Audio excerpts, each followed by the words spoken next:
picks and bans for game number 2 along the way. But I got to agree here. I think that it's definitely one of those things where you learn the rules before you break them. Sure. You know what I mean? You got to understand. And see, that's the thing. And no shade towards Ricardo, but I think realistically, if we sit down and we go, hey, why the Giannis jungle? I'm not sure we get a full answer. Because when you look at, like you said, the pro-level teams, the upper echelon squads that do bring out Giannis jungle, if I ask that question of, any of the teams that have played it, I'm going to get a paragraph in response. Well, it's because we had pressure in the mid lane. We had this going on in the solo. If you ask Ricardo, I'm not sure we get an answer because, frankly, I didn't see any of the correct answers on the battlefield. Well, Dobson plays it pretty well, so they want to keep it out of his hands. They're supposed to be getting pressure in mid with the Neath. All that kind of stuff is true. But you still have to execute really, really well once you get to that point. The only Pro League team that's done it a lot last year was Mouse and putting Cherio on it. And that's a team that was putting 2 hunters in the duo lane. So I'm out on that one. They did it one game. They didn't. And for those reasons, I'm out. I've been watching a lot of Shark Tank recently. Miss me with that whole theory craft composition. That one, I will never defend that composition. You always make it out to be like I'm the defender of that composition. I never said that you were defending it. I never did. I think you're being overly defensive right now, which says a whole story of its own right. Something that Giannis isn't, but Jormungandr can be. The first selection will be the World Snake. We'll see how the big boy does things. When I say big boy, do you even know who you're fighting? Yeah, he's kind of dummy big. Why were you here instead of there? Yeah, it's actually way I'm better. like waiting here for. Yeah, I was ready to look into the camera for the dummy big. But all right, we can do it again. No, we can't. No, I'm out. How big is Jormungandr? He's larger than the average character in Smite game. Bologna and Kronos selected here by Team Rival. They banned out the King Arthur. Important to know. They were the ones that were able to play it in game number 1, but come to game number 2, things are a little bit different. They're in the secondary selection spot, so they're going to take it out of the hands of Team Ricardo. However, Hera was banned in game number 1 by Rival, and here it is making its way downtown alongside Ganesh. Whoa. Ganesh? In the game and nowhere near our studio, because that would be a ridiculous sort of thing to think. Is that a real-life Ganesh? Yeah, man, it is. Ganesh. Why is he a Pokemon? He can only say his name. Say something else in Ganesh's voice and I might believe that he's here. The Dharmic Pillars. He doesn't say that. He doesn't say that. Why would he ever say that? Well, because he drops the Dharmic Pillars. That's the name of his ultimate. Right. Fafnir selected here. What? What's up? I like the Fafnir pick alongside the Kronos. Davey has been playing a lot of Kronos during his time in the SCL, so to give him a selection that he's comfortable with and takes it away from Tyler N on the other side is a good idea. That alongside of Bologna, which could be going to Rapio in the jungle. We've seen a lot of console teams really like to put Bologna in the jungle, though usually that's Jumpa's team. Yeah. I think that this is almost certainly going over to Predators, and it is a good idea to give him another pressure selection. I don't know if I love the Hun Bats ban here, because one of the things that Hera is very tough to deal with, and I think Hun Bats is one of the characters that actually deals with Hera very well. Sure. The other being Naja. I think Naja is a very strong look. Having that extra bounce target is really, really key. Rival, do you think we see a Naja here? We could. I don't love it necessarily in with this composition because you don't have good follow-up quite yet. AMC now, that's probably going to be AMC in the mid lane, but could be Kronos in mid. Either way, I don't love Naja with either of those characters. You know what I really like here for Ricardo is actually a Willish pickup. Ooh. You got a lot of knockups on your team already. Yorm, Hera, and Ganesh all bring knockups to your side. You get early game pressure. You try to shut it down. The AMC pick is a bit scary because now you're crippled, but Herka Willish. Can be good. Give it to me. Herka Willish, Jormungandr in the solo lane. Herc, nope, it's going to be Medusa. They wouldn't put Yorm jungle here, would they? No, they wouldn't put Hera jungle, would they? No, it's definitely going to be a Herc jungle. Okay. We have seen Hera jungle. We have, and it's bad. Oh, it was awful. Yeah, it's really bad. Don't do it. Real bad. Yeah, don't do it. Don't do it. We're talking real bad. Yeah, we don't like it. Nope. Nope. The Vamana, though. I like this. We do like the Vamana. Yeah, what does Hera really do against the baby when he goes into Colossal Fury? CC immunity, you can have your shield, you can have Argus, it doesn't really matter. You're just going to get stomped on pretty easily. I like the Vamana pick a lot. Remember the old hammer music from Super Smash Bros? That's the end of my bit. Rival versus Ricardo. We'll see what I'm happens. sorry. I don't know what you want me to do. Oh, yeah, okay, I remember that. That's what it's going to sound like. And he gets the Fafnir Coerce on top I thought of we that, tossed too. it to the casters. Well, we didn't yet, so I'm going to keep going. Rival versus Ricardo. You know. Yeah. Into the game. It's Ricardo versus Rival. Me and Finch on the docket. That's us. Yeah, that was interesting transition. I like that. Young Finch, young Tully, young Doug LeBlanc. We're the ones bringing you the game. Do want to let y'all know I'm happy to support anytime you guys do a bit. And into the game we go, and we were wondering who it is that's going to be in the jungle, right? That was the thread. Yes. If we go back into talking about Smite. And it is Yorm, Tully, and I know you got to have some thoughts about this Yorm here in the jungle. I don't know how I feel about Yorm because how are you going to be sneaky as a Jormungandr in the jungle role? Like, get out of here, Jormungandr. I see you over those mid camps. You certainly would see him. He can, kind of go underground and be a sneaky snack, but that's about it as far as catching you off guard. So, if you're keeping your eyes up, you should be able to see him over those walls. His head poking around, you'll have a good idea where he is. He can clear okay, I suppose, with his auto attacks and that first ability. So I'm not too worried about his clear in the jungle. So this is going to be Nate over those mid camps. He's going to be asking Dobson, like, hey, Dobson. It's like, yeah, Nate? Can I get about 350? And he's going to be like, damn it, Loch Ness Monster. Not again. It was that dang Jormungandr again. Man, I knew. Trying to get me to give him 350. 350. It ain't happening. As AirBX gets some good damage. Here it is, though. You wanted it. The sneaky early gank. It's happening. Knock a couple lands into Dobson, but Polymorph off the mark. Some key damage not there, and unfortunately, Dobson makes it back to safety. I think that they could have went on to Rapio instead at the end of that whole scuffle, but showing the presence is still good, keeping Dobson in check a little bit. This Musin Cobb needs to be ganked, and often. Whether it's dual lane or mid lane, there's no natural escapes, no jumps, no dashes, only relying on those hives for the movement speed. And this early in the game, it's not really enough to hard disengage against any jungler that has a speed buff. There is some skirmish happening. I think that's the dash Ooh. caught for Mr. Turtle, so sprint forced out, but it won't be enough as Rapio blinks in. Can't quite find the slow, though, but he's running the wrong way. No way he makes it out. And now, all of a sudden, Tylern, he's had his back stopped as well, so not only will Mr. Turtle fall for first blood, but Medusa, she should be okay. She's made it out. Took a little bit of time, needed to wait for a second wave of rotations, but at the end of the day, catching the Ganesh stun allows the first blood, and none other than Rapio playing the Vamana jungle. No better target you would rather get that first blood bounty for. So as of Vamana now, we're going to finish off the Hasten Katana a little bit faster if he really wants to. And he's leveling up to 2 for his clear here, so I mean, that's fine, too. I respect that. For this Jormungandr. He's put 2 points in so far and hasn't gone for the 1 at all, so not going to have any help from that extra slow. But right now, if he's prioritizing, yeah, you saw the little shimmy he did. That was that second ability. So if he's prioritizing the clear right now over having those slows to help out, that makes sense. And it's still early in the game. Like, you're still prioritizing farming if possible. I think that gank on the left-hand side was just opened up from the 2v2 more so than it was from Rapio making that rotation. I think that Mr. Turtle probably dies there with or without Rapio, as long as those basic attacks connected a little cleaner. Forces out the beads from Tylern, and as he falls back, nice damage there from Davey as well. We should have known, even with the Musin Cobb and Kronos pick, that it was going to be Kronos coming over to Davey. This is one of those picks that he likes to play. Remember, this is the rival squad that was dominant last year, just the only differences are Dobson and Davey instead of Fly and Vapor's Coast. And so far, it hasn't looked like they've particularly missed them. They've done well for themselves with this newish squad. Definitely feels that way. Davey going to get knocked up. Mr. Turtle not afraid after dying that early. But still, no lane pressure out of Ricardo. They're going to continuously lose their buffs. Looking like Rapio trying to steal away the red buff. And he does with the Armored Umbrella. Meanwhile, purple buff now being invaded. Rival just all over this left side of the map. Yeah, Nate doesn't even want to be there for it. He's gone towards those back harpies instead, so that will be an easy secure for Rival.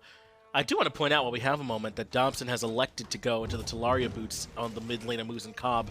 Perhaps this is a nod to what you said, that he is in a little bit more danger there in mid, so a little extra movement speed doesn't hurt. Oh, wow. That damage alone. Like, he has high base damage numbers as in a Musin Cobb. As any hunter in the mid lane, you need something that's going to have high base damage and high scaling. Musin Cobb is up there. We were talking about those mid hunters, actually, I think on the desk, when the Hachiman and the Artemis was being picked up, where you want Neef mid, potentially. You got you got a Musin Cobb, Chiron as well. Yep. And so by going Talaria boots for the Musin Cobb, you're relying on the high base damage, not necessarily the scaling. So you need that 25% movement speed and the extra MP5 from this item to enable those abilities to hit harder. A gank attempt from Rapio. Argus comes down. That forces out the Colossal Fury as Dobson takes down RBX. Enough space was created, and Mr. Turtle couldn't keep him at bay for long enough.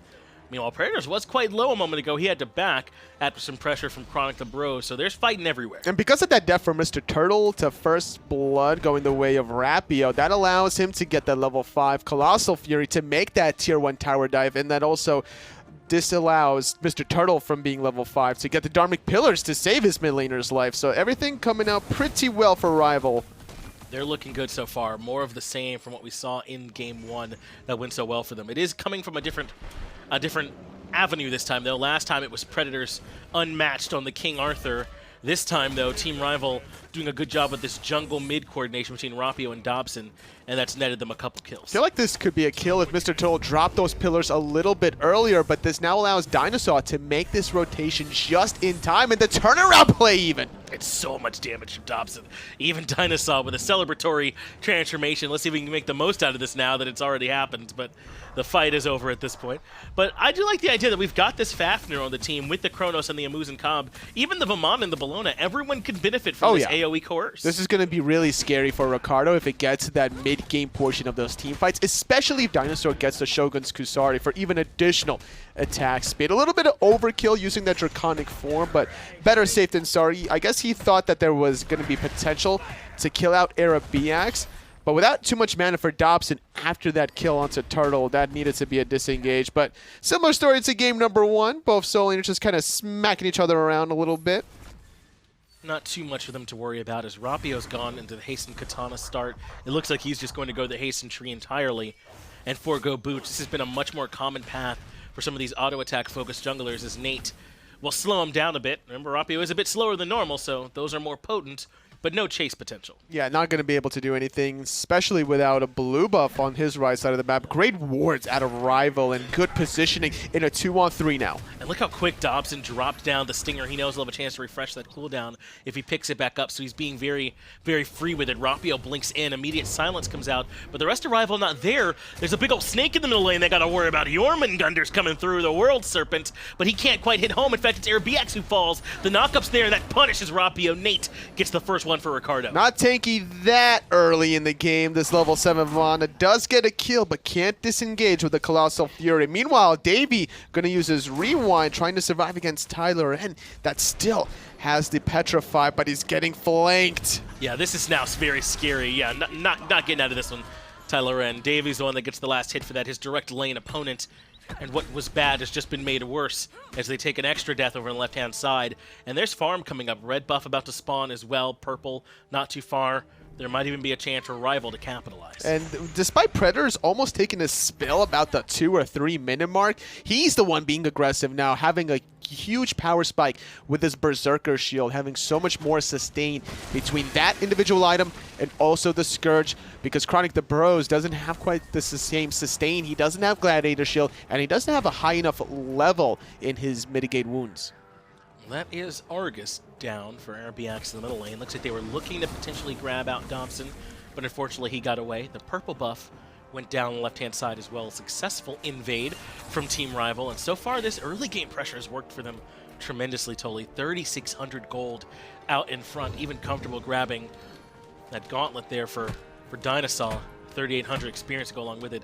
They're feeling pretty good. Now, the one thing advantage that Ricardo should have had is the laning phase push in the dual lane between Mr. Turtle and Tyler. This Ganesh Medusa outclears the Fafnir Kronos, but the problem was the pressure from Rapio making that very early level 2 rotation. Really shut that down, and this is what makes teams great from Elite, separates them rather, right? Like their ability to identify where their weaknesses are and how they can cover them, what they can do to mitigate those weaknesses, and how they can turn them into strengths. You can, kind of feign weakness in one side of the lane, bait out some aggression, look for some kind of tower line play as your jungler is making that rotation. And that's kind of what happened. And despite Rival getting that success that they have now, that's basically because they were weaker originally.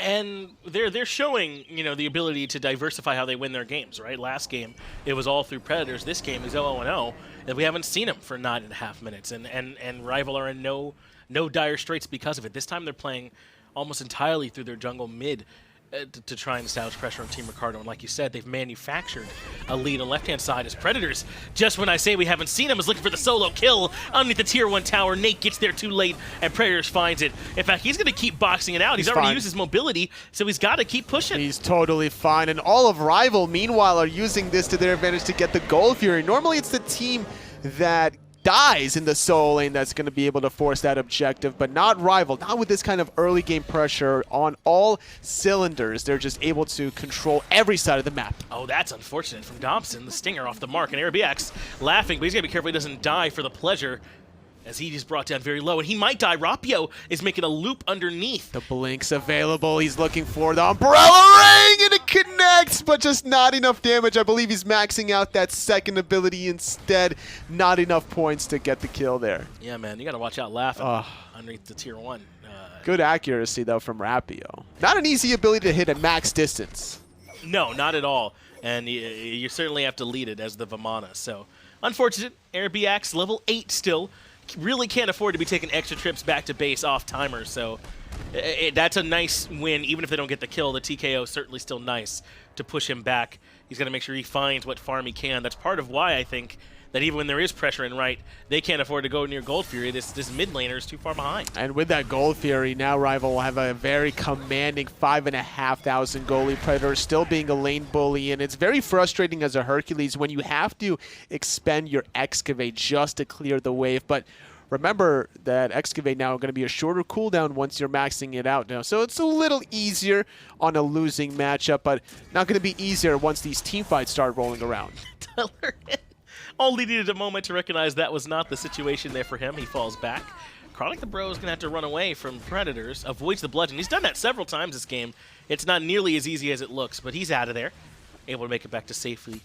I was talking about how Rapio was avoiding the boots. This is the start we're seeing more of. It's hastened, it's stone cutting. He's now at 20%. He's not missing boots at all. Certainly a good start. I mean, just get all the katanas, right? Get that 30% movement speed through there. It's going to be 12% faster than getting boots anyway. And in Season 6, where the elixir of speed is important, you don't have to sell your boots if you don't have any boots, so that becomes even better to get. That's right. It's that much easier to make up for that loss as immediately Nate goes into the ultimate. We'll come up and find the knock-up onto Dobson at the very least, but I doubt he keeps it going. No, he will look for more with the Dobson knock-up. A third one lands as well. And the Dharmic Pillars is there, but even still, Dobson's still A-OK. Aegis gets him through the last bit of damage. Argus comes in, but a little bit too late for Dobson. It's better suited for Rapio as the Draconic Corruption comes out from Dinosaur as well, but this fight's over. Looking at the backside, Chronic the Bros making a rotation, as is Davey on the backhand side. Still in a 1v1 scuffle against Tyler, as Predators is looking for some cleanup. Bludgeon lands on a Tyler, and he has nowhere to go. It's a double kill now for Predators on the late rotation, and he gets pushed back in by Chronic, but that's the driving strike. That's your mobility, son, and now you're locked down. The flag comes through, and Davey gets the kill. 3 in favor of Rival. Nate's still looking for a little bit extra something. Dobson and Rapio on the chase. Nate feeling confident enough to actually go for this blue buff. Not the place to be. Several question marks above my head, So, all right, there's no way he's running away from this Vamana with all that mobility. So he accepts his death there? I think he's accepting his death, going for the blue buff, trying to get whatever experience he can get, trying to maybe sustain off the blue buff with his Assassin's Blessing. That's my best conclusion. That might be the call. Sometimes when you're dead, you just grab what farm is around. As the Fire Giant going down 13.5 minutes into the game. This would be slightly easier if they still had the little bit of that Draconic Corruption there, but it doesn't matter. They've got more than enough in-handers to burn down this objective. A very, very early Fire Giant, and it's a reflection of this very, very early 10k gold lead and 11,000 experience. Pure dominance coming out from Rival. And I love this call from doing the Fire Giant at 13.5 minutes, Finch, because of how they did it. They went straight to the Fire Giant, not the Pyromancer. They didn't allow anyone from Ricardo to get there in time to be able to stop that one. Can't even stop their own blue buff from being stolen as Predators in a 1v2 position, continuing to be a bully. He absolutely is. Now he's just going to run away like a He's bandit. out. He's made it away. Yeah, Nate's realized there's no chance he's getting in there. He's gotten away with it at this point. So yeah, Rival basically doing whatever it is that they'd like to, is the Golden Blade even comes through Oh, for wow. Rapio. I thought it was going to be the Masamune. Right, yes. But no. But no. That's going to be a lot of damage. Now, I'm not sure if that's going to be super effective during the Colossal Fury, but it's still going to be effective in terms of the Hasten Katana combination, because even if you're trying to hide behind your archers, behind some of your other teammates, little baby, big baby don't care. He's going to be able to smack you down. This just makes it that he has AoE every single time. It doesn't have to only be during Colossal Fury. That's right. He should be doing plenty of damage. Predator's now being heavily rotated on. This is the entirety of Team Ricardo, and I'm still not 100% sure if they have enough people here, in all honesty. Predator's going to do his best, though, to do battle. Eagles rally up, down. He wants to at least trade his life away during all of this. Argus comes through as well, and finally Predators goes down if they bring literally all of Ricardo plus Argus. And three ultimates, rather, because it was also the Petrify and the Dharmic Pillars. And that was only level 15 Bologna with 4 items in it. It's only going to get scarier. Dinosaur really wants to get this Phoenix, I think, as he uses that Draconic form. But it's going to be on the left side because there's more archers there. Yeah, that is what they call it. Rapio threatens the mid-Phoenix, so 2 members have to stop them there. But with the Frenzy and with the Draconic Corruption, this mid-Phoenix is already shredded. We're not even 16 minutes into the game, Toli, and Fire Giant wilts under the pressure from Team Rival. I think in the game number 1, they got Turtle as well. They got the left side Phoenix in about 20 minutes of play without the Fire Giant. This time around, 16 minutes in with it. And this could be about a 16-minute game if they all went for the end, but I don't know if they felt confident in doing it without Predators up. I think that was a bit of a Hail Mary play from Ricardo. They sent all 5 members over there to solo just to kill Predators. It's exactly where he's comfortable being in these games, so and they didn't get nearly enough off the back of it. They've now lost 2 Phoenixes and every tower that preceded them. There's still plenty to go get over on the right-hand side, too, the Tier 1 and the Tier 2 for a little bit extra gold for the squad. I mean, that play certainly didn't pan out. So outside of the Jormungandr jungle, I'm totally fine with Ricardo's draft. Yeah. I'm not in love with the Jorm jungle. It could have worked if they didn't fall behind super early. Okay. But at the end of the day, they just needed to respect some of these rotations. From Rapio specifically. You can't die at level 2 no matter what lane you are, especially in the duel lane, because now losing your red and purple buff off of respawn, it was just an absolute nightmare. There was just nothing that Mr. Turtle can do. He can't even keep up with the rotation. From Dinosaur, Dobson was able to be that lane bully in the mid lane. Eventually, Predator starting to flex in that soul lane the way he always does. And all of Rival now looking to get a clean 2-0 victory in week number 6. There is some attempt coming out from Ricardo to slow down this auto attack focus comp. They've got the Witchblade there for them, but that's about it. It's just too little too late. Shogun's now finished for Dinosaur. He's obviously the Fafnir. Hastened Ring there for Davey. We just saw Toxic Blade come in for Rapio. I mean, it's so much attack speed from these characters that there's even if the game were a little bit closer, Ricardo couldn't keep up. Famata doesn't have that many arms to carry all those weapons. That's not even fair, honestly. No boots, no plates. You're so right, Finch. Yeah, right on the mark. How's Omana doing all that? I don't know. Well, it looked like it could be trouble, though. Pincer maneuver coming through for Team Rival now around this Tier 2 tower in right. Chronic the Bros pulls in Dinosaur, but I think you might be trapped in here with me, buddy. They drop down the Dharmic Pillars. It doesn't quite lock him in, but now it's time for the Draconic Corruption. So far, there hasn't been much damage onto this Lonely Herc. In fact, it's better damage onto Dinosaur. The Boulder comes through as well, but Dobson immediately turns his attention and blows him up. Looking for a little bit of a cleanup here is Dinosaur. Not going to be able to find the jump until finally just now Nate with the Aegis trying to buy himself a moment to breathe, but won't be allowed to do so. Arabiax on the backhand side wasn't able to make his presence with that Argus. And that was great CC coming out of Chronic. He did everything in his power to do damage onto Dinosaur, but that just goes to show how far behind Ricardo really are. Yep, you were caught in the lone by a giant baby.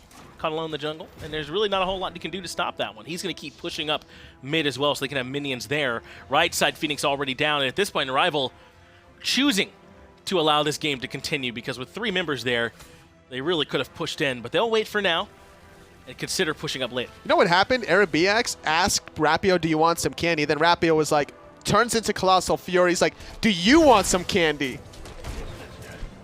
That's certainly one of the things that could have happened there is Rapio, unfortunately, catches out Arabiax. And really, this game has felt like Ricardo never had much chance. This the early death in duo you point out earlier, that one certainly hurt them. Predator's able to find a solo kill at 1.2. It's those kinds of kills that don't have to happen that you give over to Rival that helps push it out of control even further. You could just say flat out that Rival are the better team here today. Yes. And totally be safe in saying that. But I would have also, said it before the game. important to note that it's the consistency. It's not like Rival are throwing their lead. Like, they've been so clean about everything that they've been doing. They haven't tried to end when it's not appropriate. They're even going for a second Fire Giant before even considering going for the end. I wouldn't be surprised if they group up on the left side Phoenix. And, I wouldn't mind seeing Nate play an assassin either.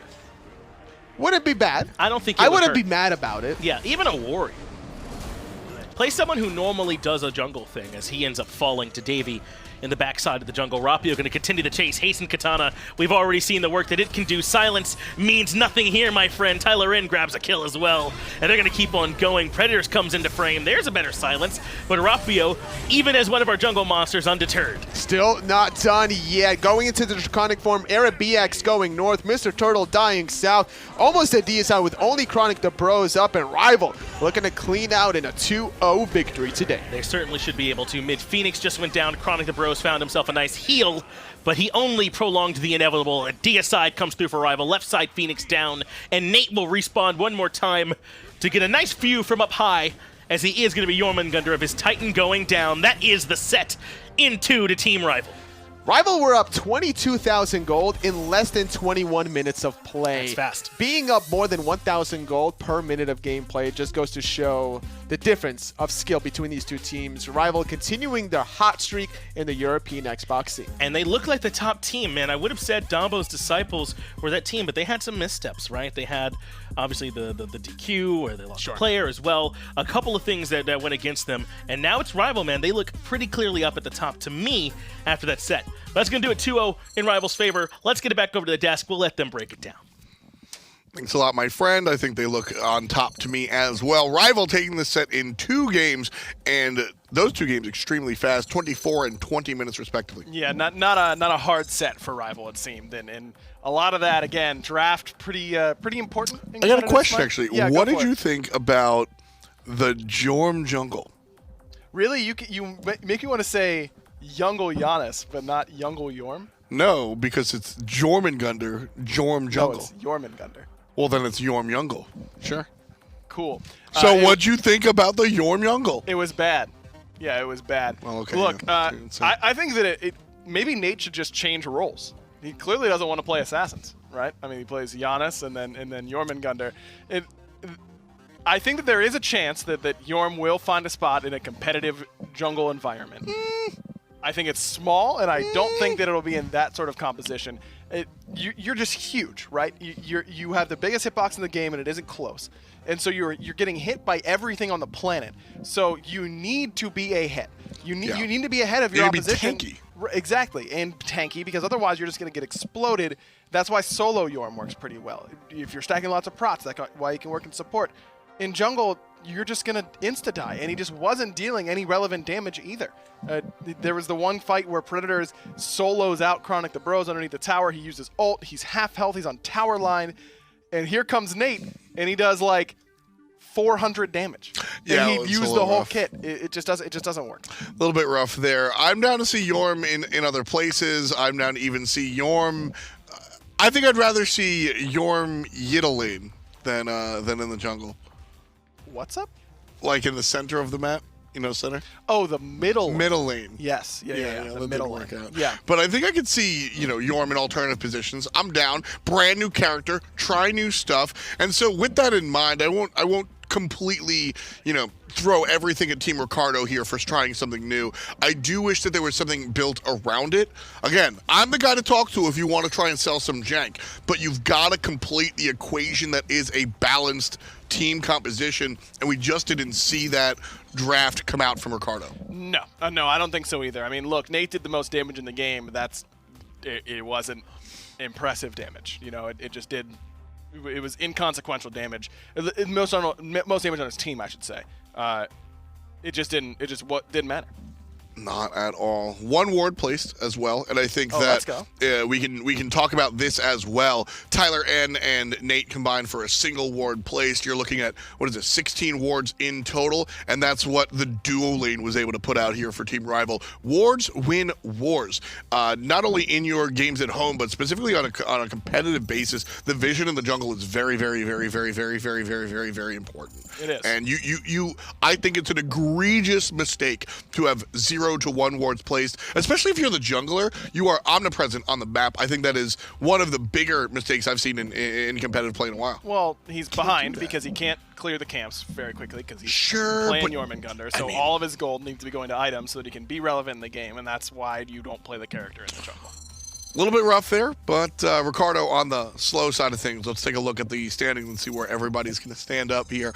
First and foremost is Team Rival, 6 wins, 0 losses. Dabo's Disciples on their heels a bit in second place, but solidly in second. I think that it seems to be Rival up at top. Dabo's Disciples the only team that might be able to challenge them, and then Ricardo is kind of in a league of their own, and EP at the bottom. These are pretty solidified, I'd say. Can we talk about European powerhouses, though? This squad plays better than their win-loss record, but we just don't see it translated. Why is that? It just, sometimes you need to learn how to close out your games and play from ahead. And if you're scrimming against teams like Rival, you probably don't get a lot of opportunities to learn how to close out games. And so it's really just you have to put a lot of time in, and hopefully eventually they will learn how to play when they get those leads. Very true. Europe has been a tumultuous part of the league, to say the least. Very exciting to watch Rival kind of usurp the rest. Coming up next, we've got 2 more matches. Stay tuned. We'll be right back.